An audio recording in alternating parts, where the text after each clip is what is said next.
against Nigel Farage back then in UKIP. I mean, it's a big political journey you've been on. How are you feeling today? And to Nigel Farage, to you, how should Reform voters trust you? You're bringing in these senior Tories from a party you spent years attacking.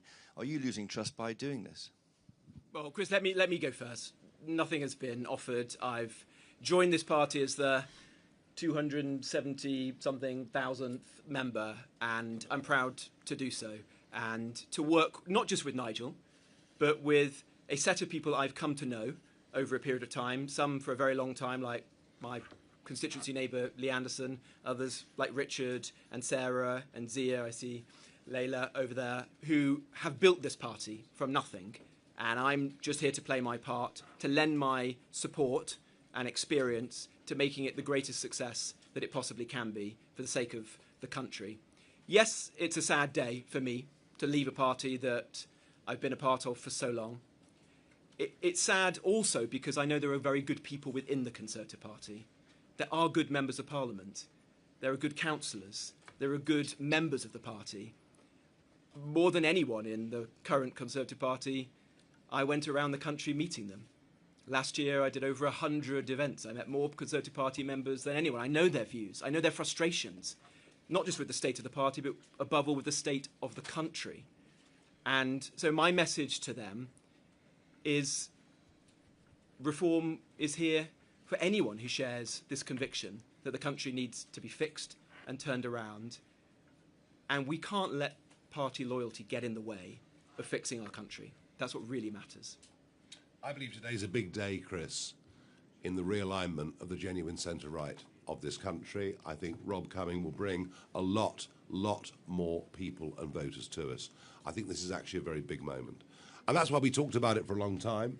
And as I say, going back perhaps a little bit to Chris Mason's question earlier, we'd agreed in principle this would happen, but it wasn't going to happen today or tomorrow or next week, and it might not have happened because deals, all the time in life you talk about deals, they either come to fruition for a variety of reasons or they don't. He will be joining our frontline team. You will see over the course of the next few weeks, jobs are allocated to very senior people within the party. It's part of our evolution, part of our structure, part of what we're going to be presenting to the public. And what does he bring to us?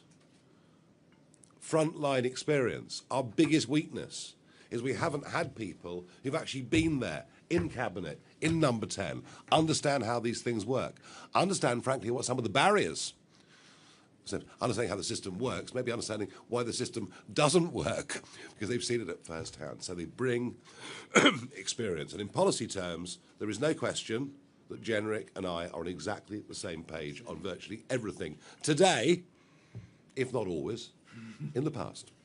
Thank you. Rob Powell, Sky News.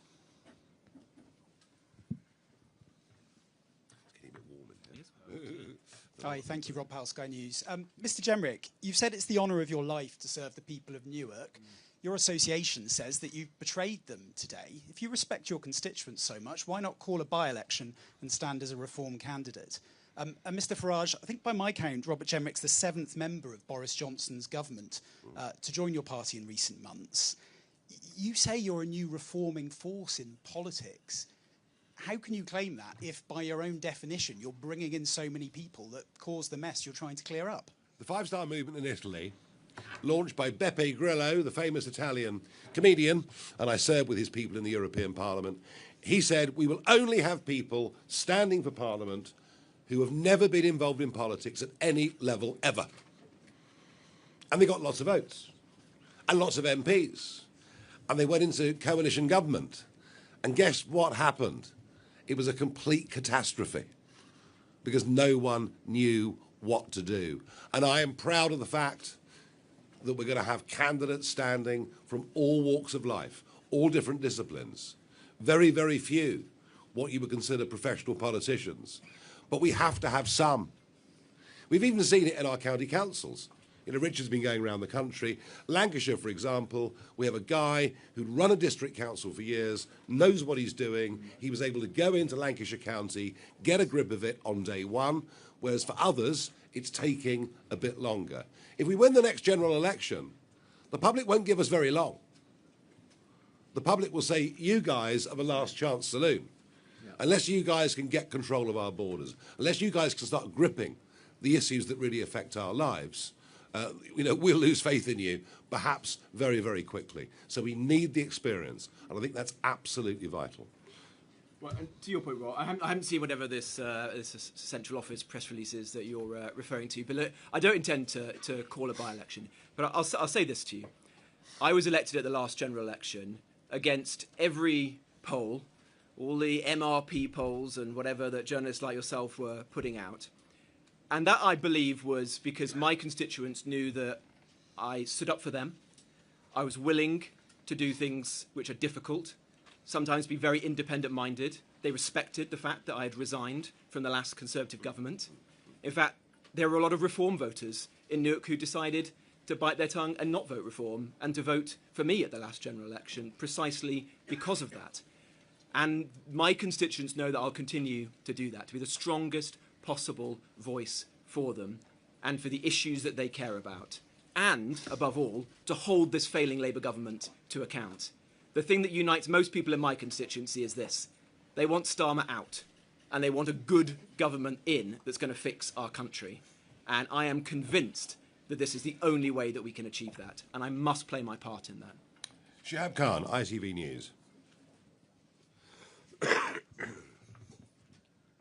Shihab Khan, ITV News. Robert Jenrick, my first question is to you. You've been very scathing of your previous colleagues. You've said that the Conservative Party contributed to the breaking of Britain, yet in that period you served in a number of roles. You were Housing Secretary, you were a Health Minister, you were an Immigration Minister, you were in the Treasury.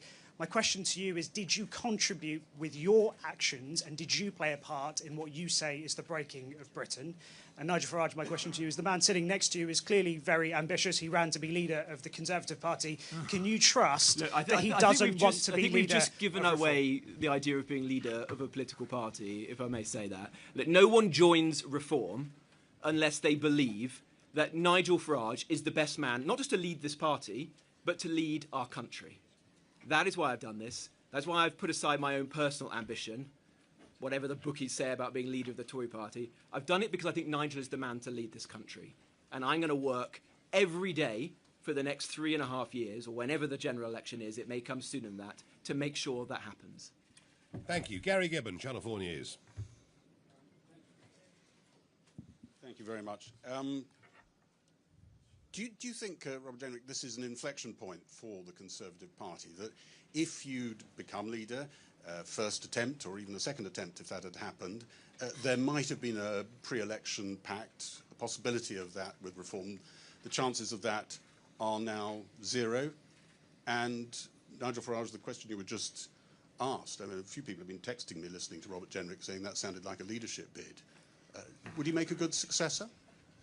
Well, if a very good speech is a leadership bid, I want a lot more of them.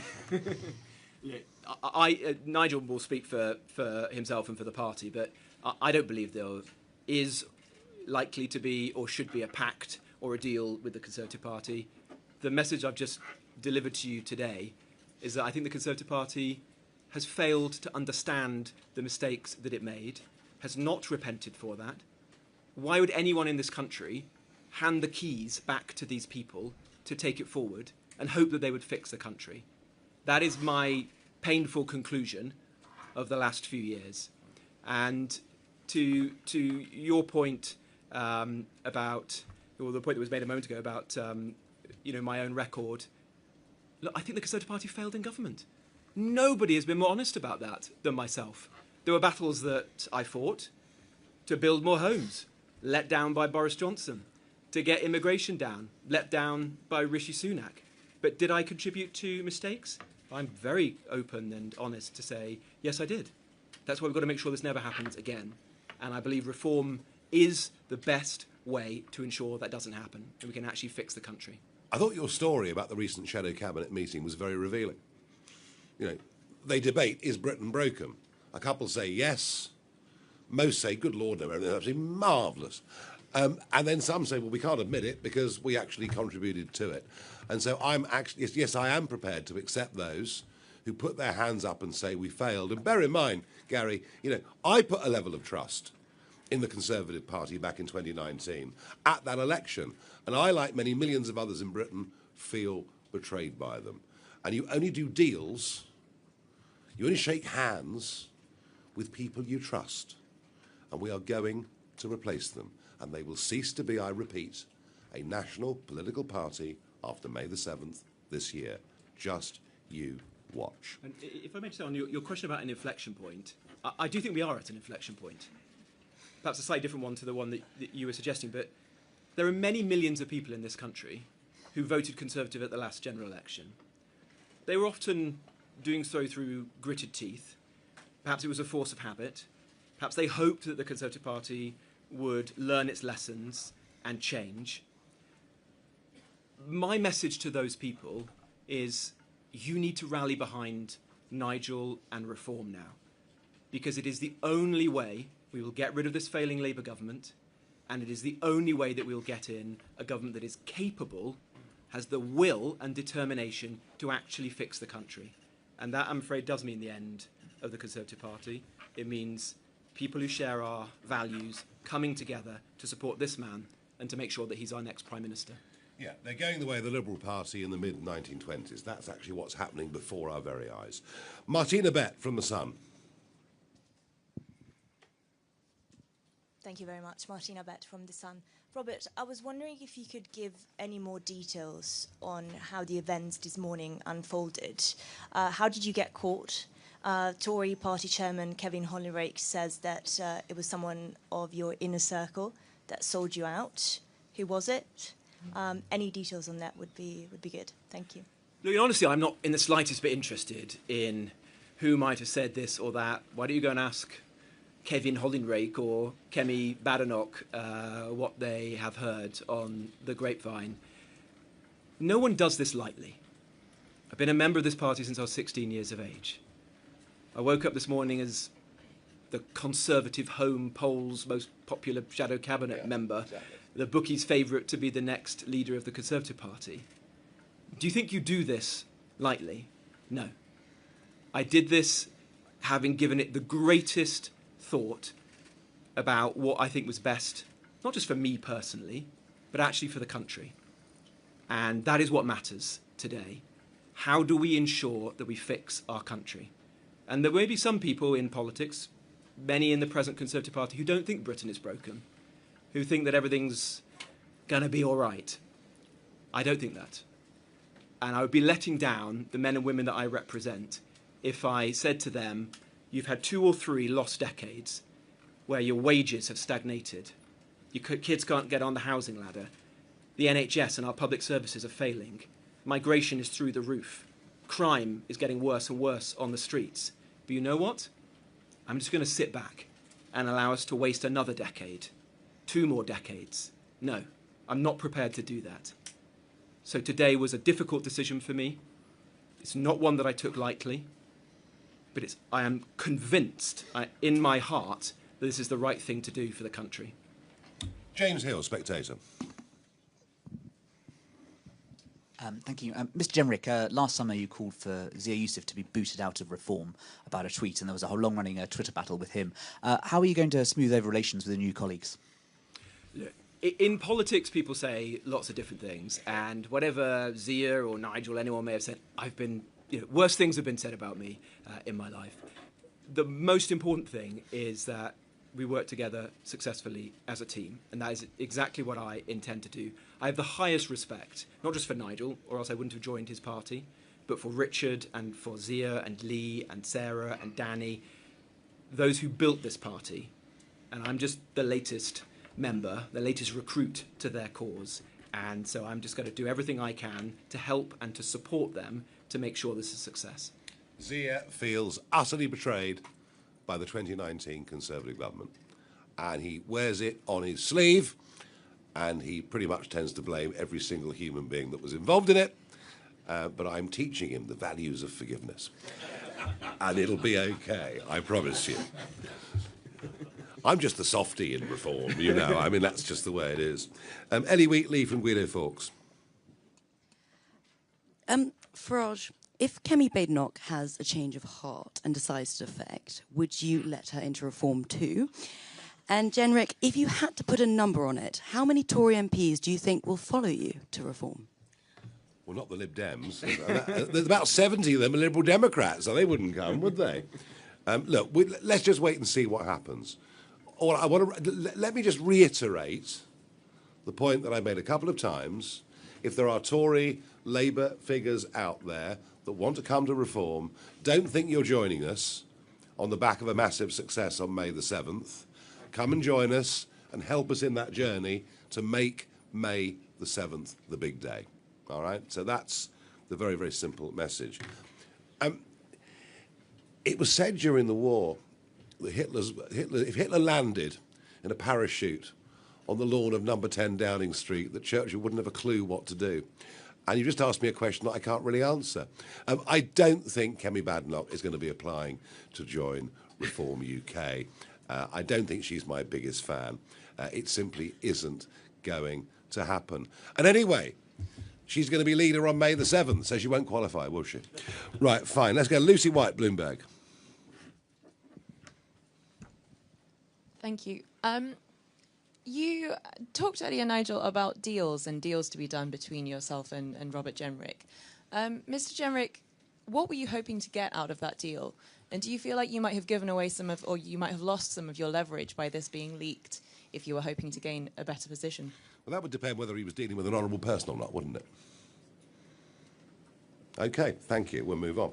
A deal is where you talk about the terms upon which someone joins, what they might be able to do for you. I haven't offered him a rank. I haven't offered him a title. I haven't offered him a position. I haven't offered him money or anything like that. We were in conversation, actively in conversation, as to what the best fit was for Robert as part of the front team, joining the people you see in front of you. And a cynic would say his position was weakened, but you know what? I'm carrying on the conversation.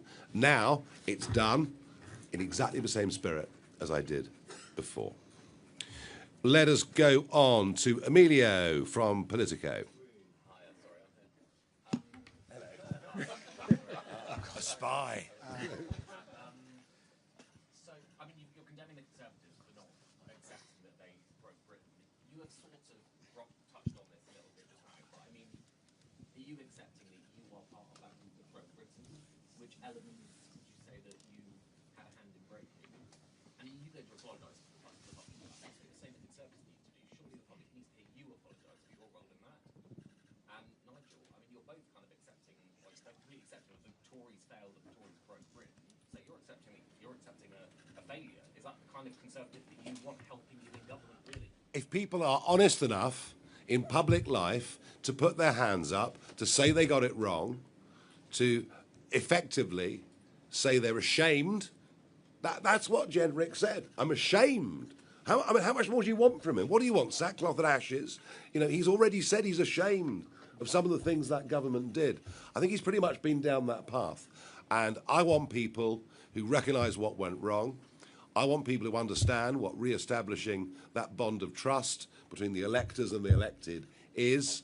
And I want people who've got experience of what it's like to live, breathe and work on the front line. It's experience of failing in government. Well, you know what? Most people who succeed in business have failed in business to begin with. And maybe that's something this country needs to think about a little bit more. That the road to great success very often is littered with failures along the way. The clever people recognise those failures, adapt and change.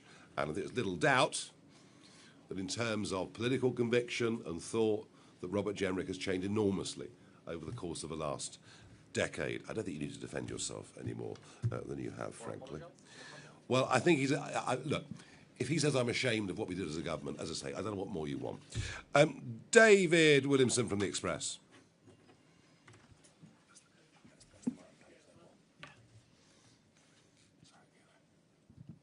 Thank you. One of the questions which will be asked is, the right is now clearly split, and the battle between the Tories and Reform is going to be personally bitter. Do you fear that this is actually going to leave the door open, if there is no possibility of a pact, to an alliance between Labour, the Greens, the Lib Dems and whoever else might be in at the next election? And just lastly, we've obviously seen the entry into Reform of people who were devoted fans of Boris Johnson. Would you like to see the blood bombshell here? I don't think after the Boris wave that's very likely, do you? And if you say the right is split, I'll tell you this, David, it's a lot less split this afternoon than it was this morning. And it wasn't especially split this morning, given the very big gap that's been there now for 6 months in terms of support between the Conservative Party and us. And much of that support for the Conservative Party comes from people who are busy with jobs, mortgages, 2.3 kids and a dog. And their news intake is a few minutes a day or week. They don't think about elections or politics. They're too busy struggling on. But when they come to see that actually we genuinely are the only people with a chance of turfing out Starmer or whoever succeeds him, you will see a lot more of those supposed Conservative voters coming to us. What you've seen today is actually a very fascinating, historically perhaps significant, reuniting of people on the centre-right. OK, let's keep moving on.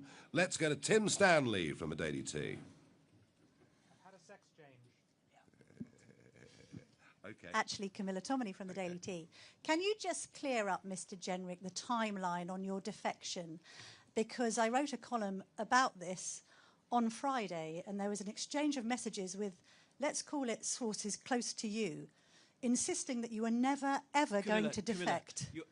It's no surprise that if you phone me, I don't have to tell you everything you want for your column, Camilla. Well, no, I'd already written the column at that point, but I just wanted clarity, like Chris Mason at the BBC and all the other journalists here, that when you said you were never, ever going to defect last Friday, that you were in fact lying, and therefore the accusation that you're untrustworthy may be true. That's my question. Camilla, I'm very sorry to disabuse you, since I thought you were a very experienced journalist, but politicians don't have to reply to all the text messages that they get sent by journalists.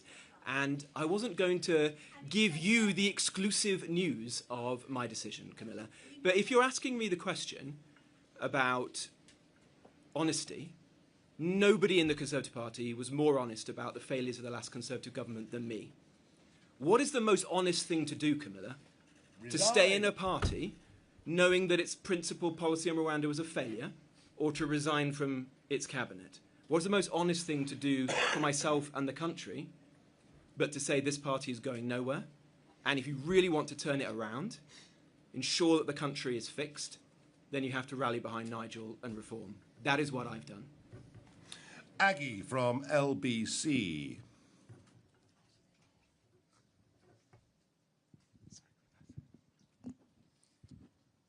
Thank you very much, Aggie from LBC. First to Robert, has your dream of becoming a party leader completely gone, or do you think at some point when, or if, Nigel Farage retires, you might have that dream once again? And also, what happened I thought I got away from all the leadership speculation. What happened to the person who... One good thing came about today was that. What happened to the person who left that speech lying around? Do they still work for you? And finally, to Nigel, isn't it embarrassing that last year you said... Robert Jenrick is a fraud, I've always thought so, and have you guys had to talk about that? No, we haven't really, because I did think that for a very, very long time. I wasn't sure that his conversion was genuine. I thought perhaps he was doing it for political advantage within the Conservative Party to become leader. I had my doubts, but I've begun to believe since the summer that actually this guy has been on a genuine journey, is viewing the country very differently. And as I said earlier, the thing that really swung it for me is he was the only principled resignation from the last government. And when people who fought very, very hard to get into Parliament, to rise up the ladder into ministerial position, senior ministerial position, for people to resign on points of principle, there are very, very few, I tell you what, Aggie, there are very, very few people in public life who do that these days. And that's what convinced me that this guy was in the same camp that I'm in. And look, nobody leaves a party, which they're the bookies' favourite to be leader, out of ambition. You do this out of conviction. I've done this today because I'm convinced it's the right thing to do for my constituents and for the country. And that's it. Thank you. Max Kendick from The Times, please. I'm not interested in that. That doesn't matter. Max from The Times. Thank you, Nigel. This defection, the Tories say, wasn't meant to happen for a while, and there was some grand plan up your sleeve to have some kind of disruptive event for it to happen. Instead, what was that? And Robert, you failed to become leader of your party, and now none of your closest Tory allies have said they're following suit with your defection. Has this been a bit of a botched operation, or are you going to trigger a whole chunk of more defections? If I'd planned a disruptive event, I cannot imagine I could have stage managed it better than Kemi Badenoch has managed to do for us today. This is a supremely disruptive event. I've talked over the years, in different incarnations, to many people about joining, whether it was UKIP or the Brexit Party or Reform, elected politicians. I had some defections back in the UKIP days. Do you know what? I had a lot that I thought were over the line and at the last minute didn't happen. So, yes, we were in advanced talks. Yes, I was keen to get Robert on our team. And yes, we thought and wargamed what we might do. But it's never done until it's done. But Kemi's helped bring us together. Isn't that wonderful? Very good. Sorry, what's your question to me? No, I don't know. That's up to them, isn't it? Obviously, it's ultimately a matter for Nigel and the party to decide whether they want them or not. Haven't got long. Deadline. There are some good people in the Conservative Party, and if you share our conviction, then Reform obviously welcomes people. You never. There could be a queue downstairs as we speak. I don't know. Let's go to Helen at PA Media. There's about 5 more. Hello. Mr. Jenrick, Nigel has said that you were talking about potentially defecting, but that had the events of today not happened, that may have never come about. So can you confirm I had resolved to leave. So when you woke up this morning, you thought you would leave at some point? Well, I didn't think I was going to leave today, but I had resolved to leave the party, and that was, as I've said, something I'd given a great deal of thought to over a very long time, and the fact that it's happened a little bit sooner, so what? In fact, it means I can get on with trying to help Nigel, help Reform to succeed slightly sooner. And how many of your Tory colleagues have you spoken to about defecting? No one. None at all? No. Okay. And Nigel, you've spoken about a Labour defector coming next week. Yeah, come and join me next Tuesday. It'd be great fun. What Marvellous. level are we talking? Is it an I elected can't remember. politician? Come along on Tuesday. It's open to all of you. It's actually marvellous fun. Right, very good. Let's go to David at the Financial Times.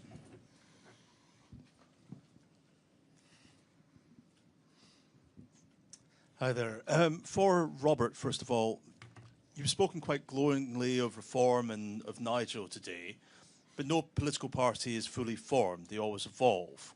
So what one political change would you like to see within Reform before the next general election? And for Nigel, you've put this deadline on people coming across before May 7th. Are you hoping at this point to trigger a tsunami of defections? Well, I think we're putting a message out, aren't we? That we want people, if they're thinking about joining us, we want people that join us to add to what we do, and adding would be putting the shoulder to the wheel. And despite whatever the cancellations are, that we'll finish up with, there are still going to be a vast number of elections, thousands of seats, probably even with cancellations, 4,000 seats up for grabs on May the 7th. So if you want to come and join us, come and chat to us. There's no guarantee we'll accept you. We've rejected several. We really have rejected several that we just did not think would fit. But if you want to come after we succeed on May the 7th, then we'll think that actually this trade is more about you taking from us than the other way around. And David, to your question to me, David, I've just walked through the door. Give me a bit of time. But Reform has come an incredibly long way in a very short period of time, to the point that it's been leading the opinion polls a couple of hundred times now. Yeah, no, it has. The country is in a desperate situation. Reform is the country's last hope. The work that falls to all of us now is to ensure that we get serious, credible plans that the country can believe in, so that if we're lucky enough to win the next general election, people can have confidence that this will be very different from the failed Labour and Conservative governments of the past. Right, 4 more. Kate from The Independent.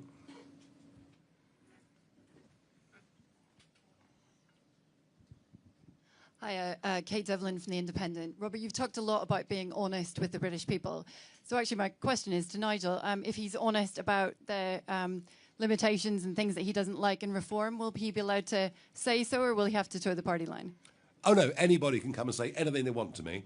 The only rule I have as leader is that we have our disagreements, we have our arguments, we have our rows behind closed doors.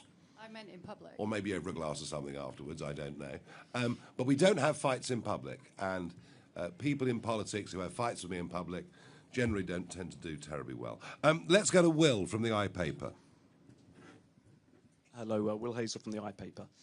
Robert, you mentioned Damascene conversions earlier and said that the Tory party and your former colleagues hadn't had Damascene conversions. This is what another UK politician said about Damascene conversions last year. Don't forget, this is Robert Jenrick, this is Robert the Remainer, this is Robert that don't stand particularly for anything at all, who suddenly appears to be on this Damascene conversion. That was Nigel Farage. Is that uncomfortable? And I said it with conviction, and I said it with passion, and I meant it. Is that Absolutely, I meant it. Is that but you know what? I'm allowed to change my mind. I'm allowed to watch the progression and the journey. And I'm a bit like Zia. I don't trust any of them naturally. They have to prove to me that they are genuinely repentant. And I think what this guy has done with the energy that he's put into his journalism, into his YouTube videos, into his speeches in Parliament, and talking to people who know him, as I've done, people who know him socially, but outside of politics, I'm convinced that he's not that same person, all right? I'm allowed to change, I promise you, I'm allowed to change my mind. Robert, is that uncomfortable hearing? Some of those comments are quite personal. Oh, please. This is politics. People say all sorts of things. It's a rough old game, you know. Right, moving on. Dave from The Mirror. Hi, thank you very much. Do you think your members will accept the man who opened all the hotels, all the asylum hotels, and who boasted about it in that quote? I was the man who, with respect, I was the man who closed 100 of the asylum hotels, and then resigned for the last said in Conservative 2022, I've procured more hotels. Mr. Farage shared that same comment and dubbed you a fraud as a result of it.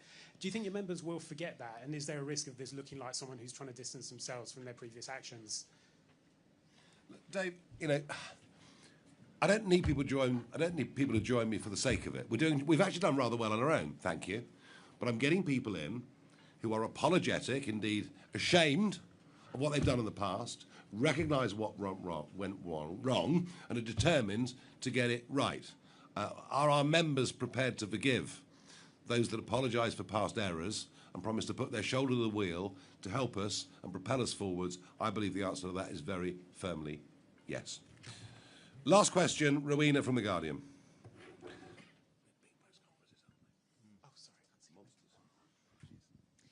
Rowena Mason from The Guardian. For Robert Jenrick, you've talked to us about honesty and trust, but you said that this morning you'd already made up your mind that you'd already resolved you were going to defect to reform. Would it then have been disingenuous for you to have carried on sitting in the shadow cabinet, knowing, taking in all that information about the Conservative Party, knowing that you were already going to go to a different political party? Look, these things are very difficult decisions. I had resolved to leave. I had conversations with Kemi and with her senior team over the last few days, and we discussed many of the things we've talked about today. I was clear about my concerns about the way the party was going, the failures to repent for the past, the fact that the top team was the same top team who broke the country, and yet we're now supposed to believe that they're the people to fix it. And there is an honest disagreement between the two of us. It's no surprise. Had I been leader of the party, I would have done things differently to her. She knows that. I'd made the decision to go. It's the right thing to do. Might have happened a few days later. I don't know. That doesn't matter. What matters now is this the right thing to do? Yes, 100%. And I'm going to put my shoulder to the wheel to make Nigel Prime Minister and get a government that can fix the country? Yes, every day between now and the next general election. My apologies. Tony from The Telegraph didn't come to you. Thank you. Tony Diver from The Telegraph. Mr. Jenrick, you've made the point several times that you've defected by putting aside your own personal ambition, but isn't the truth that you've jumped from a party that's struggling to recover from its unpopularity in government to a party that's led every poll for almost a year? Wouldn't it be more honest to say that even if this is a decision that you've made on principle, you stand to do quite well out of it personally? And on a similar point to Mr. Farage, you keep talking about a deal with Robert Jenrick. You know what? You know what? Don't you do? You've mentioned a deal with Robert Jenrick several times. I was asked a question about it. I didn't mention it at all. But You know what you're getting out of this deal. What's he getting? What's he getting? He's getting a committed bunch of troops. He's getting an active People's Army, grassroots movement out around the country with a level of energy and optimism about changing this country that has not been seen in modern British public life. And he is becoming a part of that because he wants to help change the future course and history of this country. So, yes, he has an opportunity with us to do something remarkable. What he's given up is the opportunity to be the leader of His Majesty's loyal opposition in the House of Commons. So on a personal level, he's given up quite a lot. And he'll find working for us, working with us, a damn sight harder work than it ever was with the party he was with previously, I promise you. Was there one more? Yes, I apologise. I'm so sorry, Claire. That's okay. Mr. Jenrick, there were reports that you were going to bring over 2 allies with you when you defected. Are they true? I haven't spoken to. If you're referring to Conservative MPs, No one tells me about any of this. I haven't spoken to any other Conservative MPs, so that can't be correct. Right. Thank you, everybody. See you all next Tuesday. Very good. Thank you.